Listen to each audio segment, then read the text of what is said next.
Hi guys, Keyless Entry here. Just making a video today on my practice locks that I've made. It's not really a picking video. Just wanted to demonstrate, you can make your practice locks as hard or as easy as you would like. Yeah, this one's only one pin there, so that's only starting one. Anyway, let's get into it. So basically I had a bunch of these lying around before I got into lock sports, after I moved house and changed locks. And in Australia these are very common, Woodcos, which I believe are made by Lockwood. They have the same keyway as the Lockwood, the C4, LW4, KW4. Yeah, not an expert on that, but the Lockwood key fits in there. Doesn't open it, of course, but it's the same keyway. Same as the Brava, I think, as well. So it's a nice open keyway. Get some focus on there. It's a nice open keyway, plenty of room to get your pick in there. So yeah, I'll just go off this ledge here, put a bottom of the keyway tension, and I pick. So yeah, what I do is, so this one here I haven't touched at all. I will take this one apart just to show you guys how these sort of a Euro cylinder shape. As you can see, they usually have the cam in them, like this one.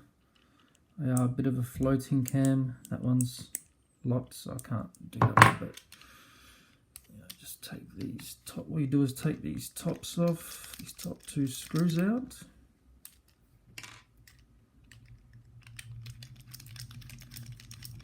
Now you want to hold this top down a little bit, because once you take this off, this usually is in one piece, but I've snapped this in half. You have all your springs coming out there. This one's only pinned to 1 and 2 pins. It's got 2 pins in there, 2 springs, and only 1 spring in there. Just want to show you guys the basic setup of these. So just to snap these in half, all I did was grab a couple of shifter spanners, put one here, one on the other side, and just snapped it. And just got a hacksaw for this, and just straight down the middle. So you can get them separated to form something that looks like that, which is pretty rough at the moment. But I do have one I prepared earlier. So before we get to that, when I used to practice, I'd put 3-4 pins in there, or 1 or 2 at the start, or all 5. I used to have the key sitting right next to me, so it would serve as a guide, as how high I need to lift each pin. Yeah, that really helped me out to understand how to read each lock. I don't really do that much anymore, not with these anyway, because I've gotten to know these locks quite well now. But I have began to shuffling some key pins around. So here's one I've prepared. There we go. If you can see that, I've got the sun blaring in now, so I hope you guys can see that. There we go. So basically what I've done is got one of these, chopped in half, removed the cam, filed it all down really nicely there, and then you're sort of free to pin it up how you want.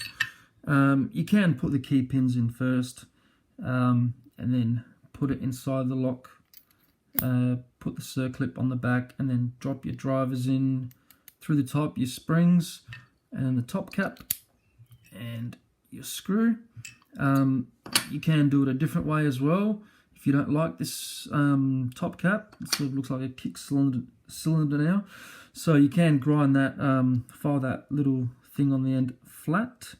I've sort of kept it there just to keep it looking nice and tidy. But yeah, so you can pin them up how you want, change the key pins, put some high lows in there if you want to do raking or single pin picking. Definitely change up your key pins. Then step up to changing your drivers. In here, I've got some. I've got at the front. I've got a standard and then a serrated serrated spool, and the bitting on it it's varied a little bit. I try to pick this every day, so yeah, this is a quite because I try to pick a few locks a day to just to keep that feeling, to keep that touch. I noticed I didn't pick a lock for a week, and then I picked up a lock, and I was sort of like yeah, a little bit topsy-turvy. But just want to show you an example of how you can pin these up. So you can choose your bitting, your bitting rather, however you want. Once you get enough of these types of locks, they all come with the 2.8mm standard pins, so you can rearrange them around how you want. You can go from like a nice gentle bitting to a more radical bitting there, and you can interchange these drivers, these standard drivers, into whatever you would like.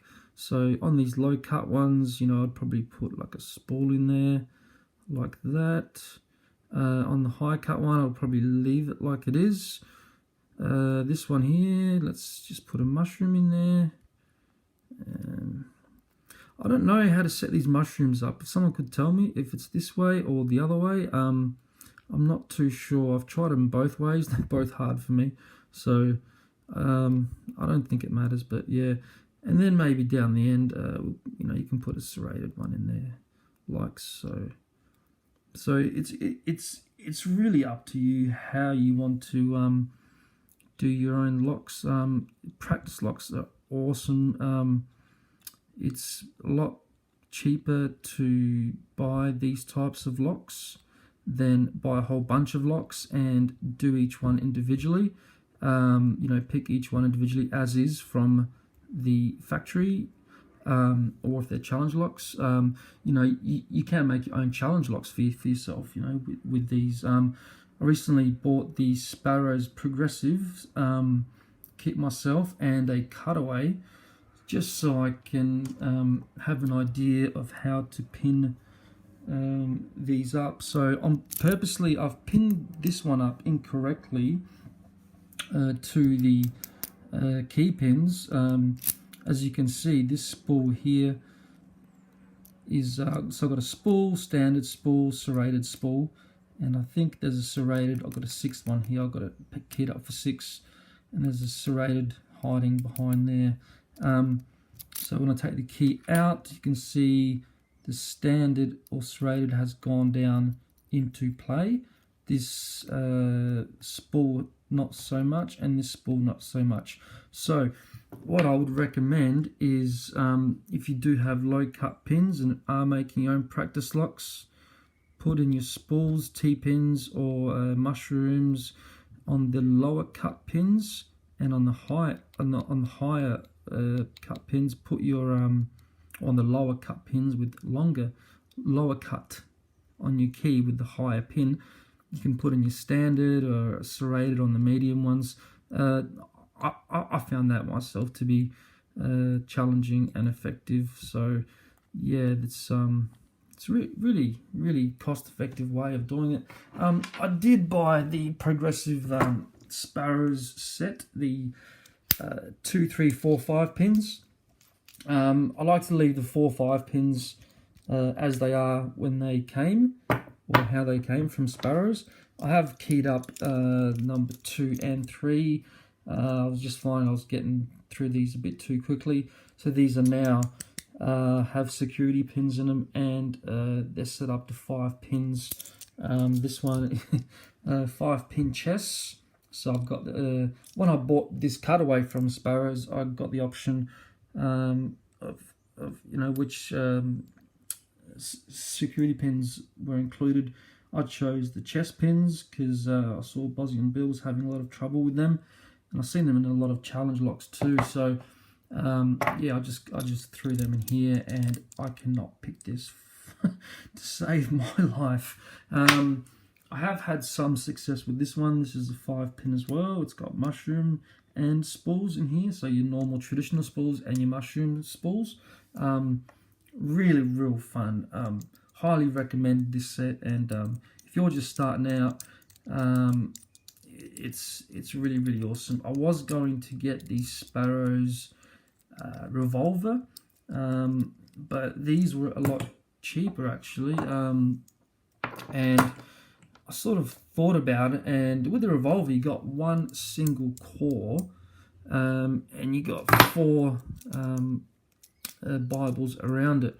You know, over time that single core would probably wear out. I'm not saying Sparrows makes shitty products or anything like that, but natural wear and tear, I think that would wear out. I don't know if that's true or not, but that's what I sort of thought was logical. So this set was cheaper anyway, so I bought this, and it's just lifted my game, you know, right up there. So I went from being down here to being a little bit up here. So, you know, I've still got a long way to go, but yeah, if you guys want to get started, really recommend getting some of these.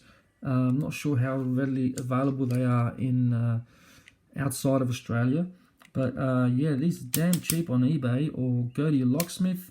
Yeah, just you know, shop around. You can get these quite cheap. They are 5-pinned. Another option is, instead of having this top cap here, you can thread all these with a M4 by 5 tap, and then put in set screws up here. That is another option. So yeah, that's all I have for you for today, guys. Hope you enjoyed the video, and I'll see you guys tomorrow. Take care.